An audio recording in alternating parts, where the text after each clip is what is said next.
Ya, terima kasih Pak Kun, presentasinya luar biasa tadi. Sesuatu yang sangat dibutuhkan ini sekarang. Filosofi, kind of philosophy that is very important in this time because the scientists and the religionists cannot agree. Jadi nggak bisa setuju satu sama lain. Ini biasanya yang satu ya jadi ya pokoknya dua itu harus dikasih penjelasan yang baik. Itu jembatannya ini salah satu jembatan yang mungkin diusulkan untuk diajarkan. Tapi dalam seminar-seminar pada para pemimpin, pemimpin agama, dan pemimpin saintis, sains dan juga agama, religionis. So mereka bisa mendapatkan wawasan yang lebih luas. Jadi jangan sampai mereka terpisah, terkotak satu sama lain dan akhirnya tidak bisa membuat satu filosofi yang lebih utuh. Ini filosofi yang baik sekali, baik sekali. Tapi kemudian pertanyaan saya begini, Pak. Mungkin itu tadi bisa mengenai bagaimana ngajarinya itu Pak Kun mungkin sudah tahu caranya lewat mana mungkin ya. Tapi pertanyaan saya adalah dari sisi spiritual, nilai yang paling tinggi di dalam spiritual adalah love. Saya tahu itu. Itu kalau dari kacamata saintis, Pak, itu apa itu love itu? Kalau saya sih, saya melihatnya seperti kayak energi yang dialirkan dari pribadi ke pribadi. Tapi apa itu sebetulnya dari sisi sains? Mungkin itu pertanyaan saya. Apa itu love itu dari sisi sains? Pak Kun, itu ada pertanyaan, tapi sebelum Pak Kun jawab, dicatat ya. Pertanyaannya dari sisi sains, love itu apa? Kita tampung dulu biar sekalian bisa dijawab, karena waktu kita cukup terbatas.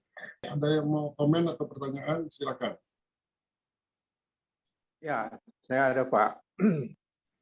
Jadi dari penjelasan yang luar biasa dari Pak Kun tadi ya, fisika kuantum, fraktal, matematik, dan sebagainya ya. Semuanya itu kan, kalau kita kembali sekarang ke, kan dari judul kemarin yang kita mau bahas hari ini sebenarnya global politics ya, politik global ya. Nah, saya membayangkan sekarang ya bahwa perkataan, tulisan, gambar, kalau ambil kesimpulan dari uraian Pak Kun tadi, itu semuanya adalah vibrasi, energi gitu ya. Nah, sekarang di dalam rangka mereka membentuk suatu pemikiran yang harus kita ikuti, yaitu globalisasi atau pemerintahan global yang mereka canangkan gitu ya, dan tatanan dunia baru katanya. Tatanan dunia baru sebenarnya tatanan dunia yang menurut hasrat mereka sebenarnya. Nah, kalau tiga macam itu, perkataan, tulisan, dan gambar itu adalah suatu energi. Nah, sekarang kalau kita balikkan itu berasal dari mana? Itu dari mass media kan, dari TV, dari koran, dari dunia virtual ya. Itu dipancarkan agar supaya kita semua seperti terhipnotis gitu, akan mengikuti apa yang mereka rencanakan. Nah, itulah sebenarnya intinya ya. Tadi disebutkan ya, itu cita-cita itu akan tercapai kalau itu berjalan normal saja gitu, nggak ada apa-apa. Nah, tapi kalau ada fluktuasi yang tadi disambung oleh Pak Richard, ada spike tadi ya. Nah, ini cita-cita mereka itu nggak akan terjadi gitu. Nah, oleh karena itu barangkali kewajiban kita itu adalah bagaimana kita menciptakan fluktuasi atau spike, tapi dalam pengertian bukan spike yang negatif, gitu, tapi spike yang positif. Dalam arti tadi dikemukakan oleh Pak Kun ya, kita coba lebih spiritual gitu ya daripada lebih ke materi. Nah, saya kira kita menciptakan spike atau fluktuasi itu tadi, itu memang harus jadi komitmen kita gitu, agar apa yang agar niat jahat lah katakan yang mereka rencanakan itu tidak akan pernah terjadi. Saya kira mungkin itu komen dari saya. Silakan Pak Richard. Ya, sebelum dijawab ya pertanyaannya Pak Nugroho, masih ingat ya, dan Pak Nugroho mengenai lapis apa dari sisi ilmiahnya gitu ya. Pak Yusuf tadi bilang bagaimana menciptakan spike. Saya ingin komentarnya Ibu Rini dulu sama Grace mengenai presentasinya Pak Kun. Apakah terlalu berat gitu supaya ada feedback gitu ya buat beliau. Silakan.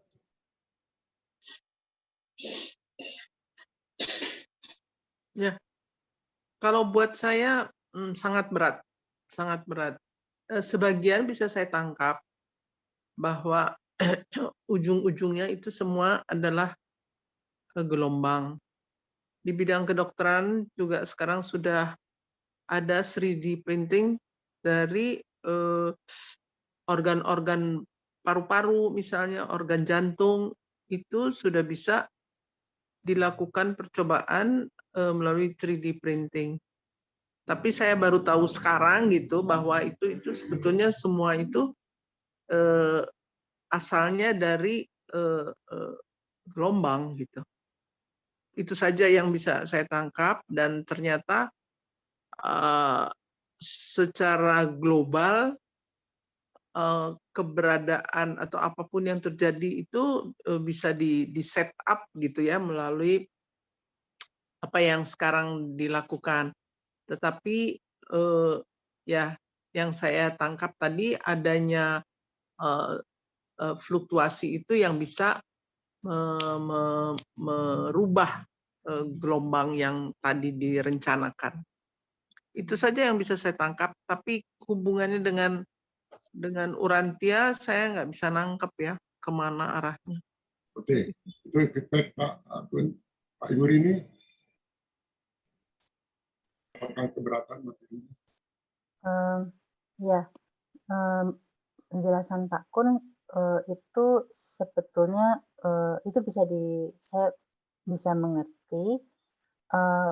Sebelumnya saya juga pernah memahami mengenai meskipun saya bukan orang fisika, tapi bahwa pernah juga dalam diskusi ada atom dengan inti atom itu sebetulnya sebetulnya kosong dan sebagainya.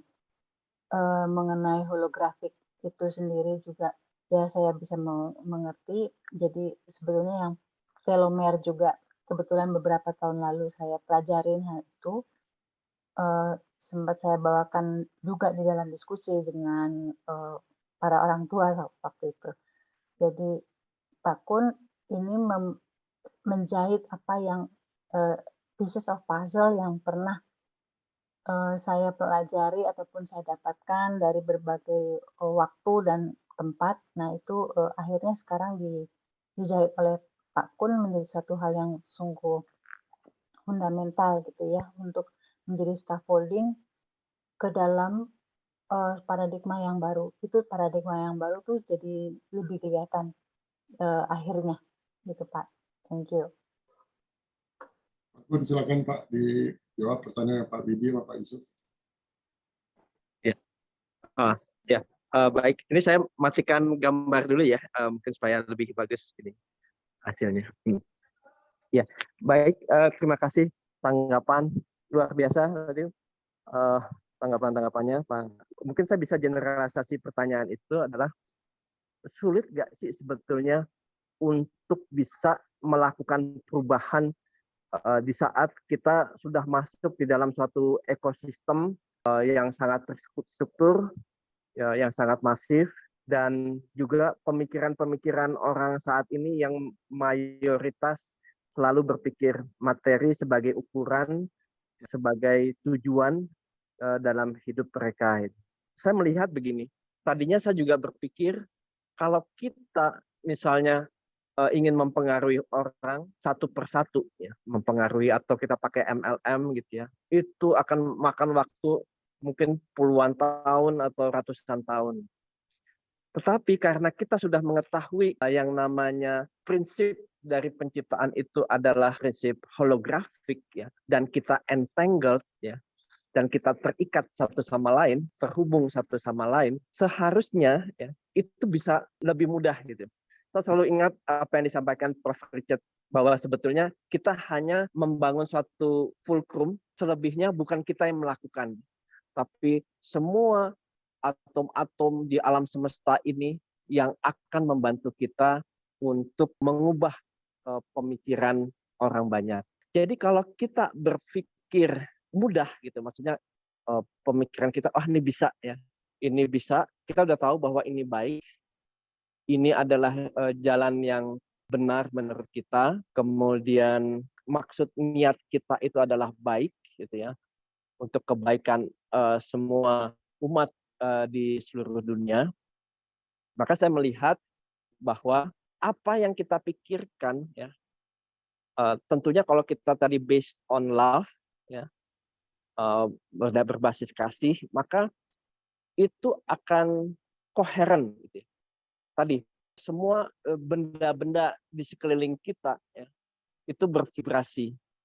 Nah, kalau kita memiliki resonansi yang tepat, maka mereka seperti siap komandan, seakan-akan siap komandan. Jadi semua atom-atom ini akan menjalankan apa yang kita inginkan. Asalkan tadi kita based on love, ya, kemudian kita niatkan bahwa ini untuk kebaikan seluruh penduduk di dunia ini.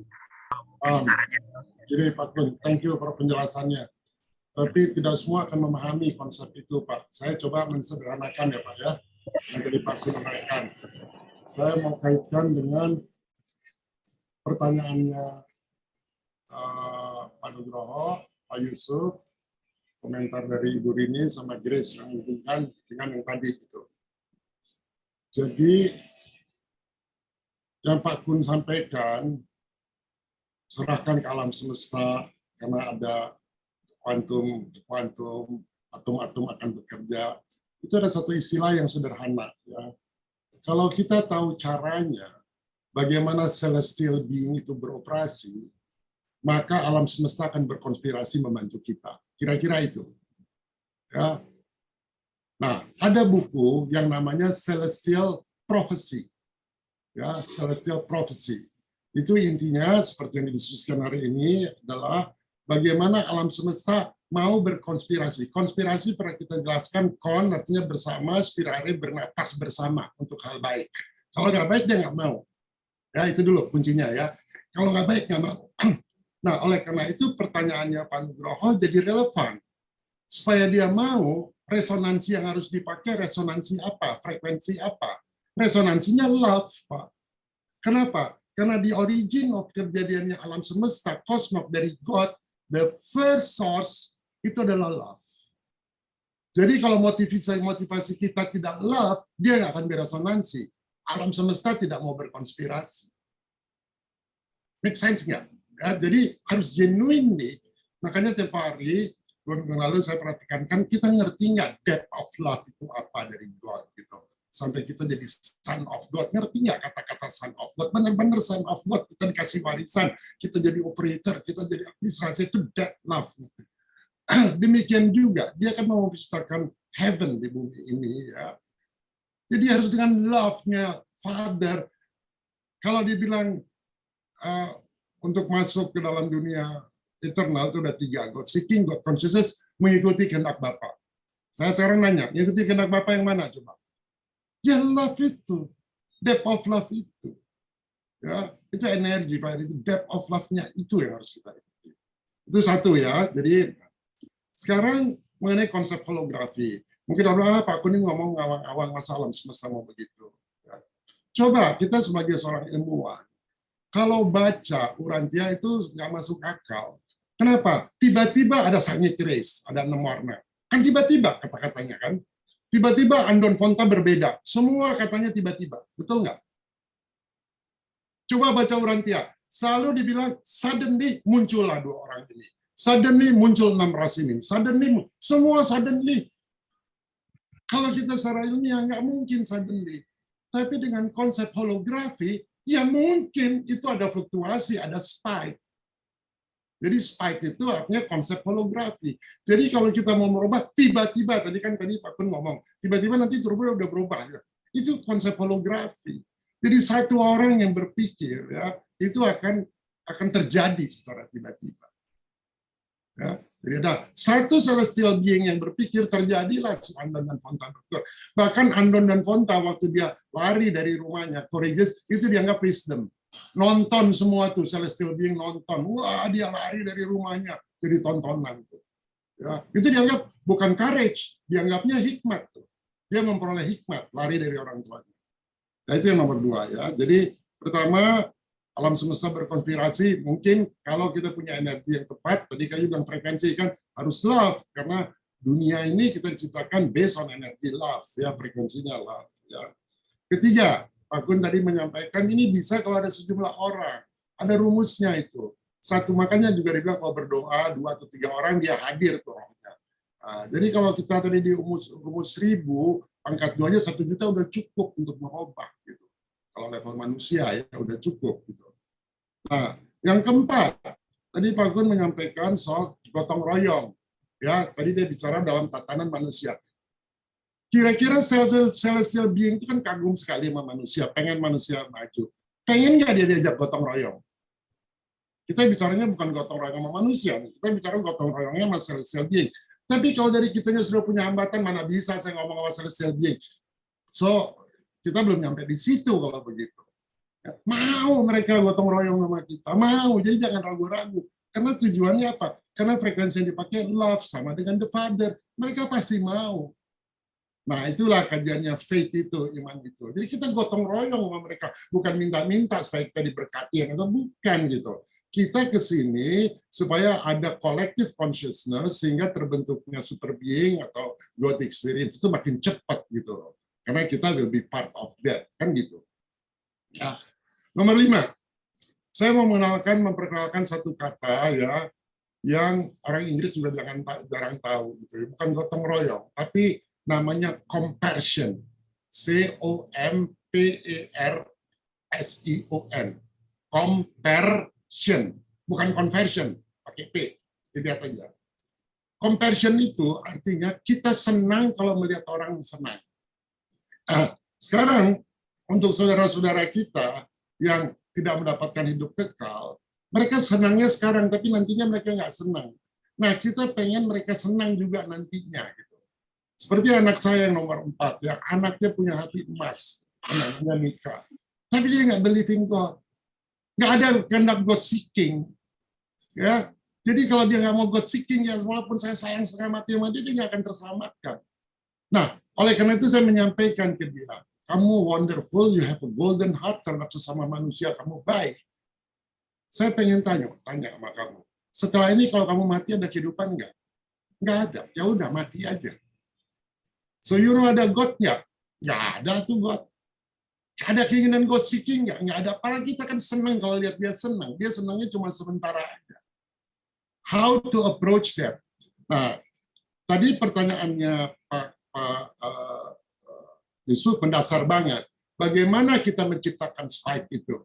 Ya, nah, saya mengistilahkan menciptakan spike itu namanya memanifestasikan. Kalau diizinkan hari Rabu, semua pembicaraannya Pak Kun ini saya akan sederhanakan hanya dalam satu gambar. Tadi Pak Yusuf mengatakan kalau gitu gambar, tulisan, apa semua itu energi. Iya Pak, namanya biosignatures ya. Waktu itu sebelum kita jelasin motor, pernah saya jelasin shape itu satu bentuk vibration, color satu bentuk vibration. Sebelum kita menarik garis itu biosignature namanya.